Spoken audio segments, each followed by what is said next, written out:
And Jacob said, Jacob, with his courage, I could imagine how he was in pain. He would not just start. He said it in a very weird way because of the unbearing pain. And Jacob hung on with unrelenting strength. His strength was just going out, but he was still there. He was still there, while the promise of God grows deeper into his soul.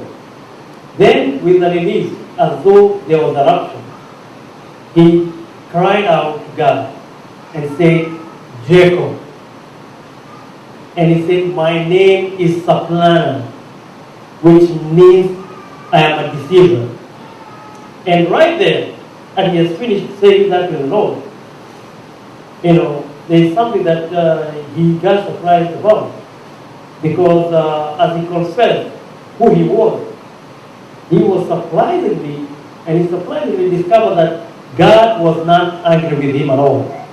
Instead, God made a remarkable statement to him.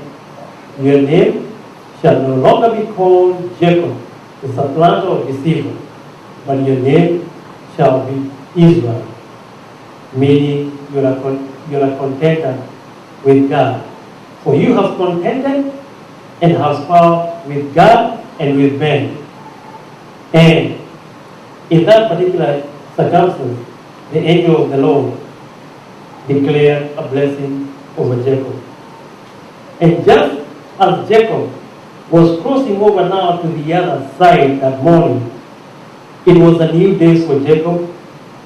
Although he lived in his sleep or in his sleep, God touched the greatest muscle in a man or in a woman, representing the muscle's strength, and caused the muscle to shrink. And Jacob lived or walked differently for the rest of his life, no longer relying on his strength or shrewdness, but leaning instead upon God for his strength. I asked God, what would you like me to speak to the children of God as I go to this church?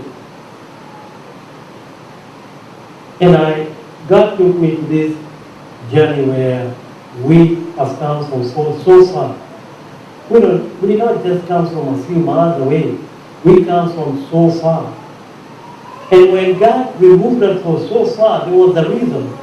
He didn't just bring us here to get rich and to get a better life. He could have done that right back in Kenya.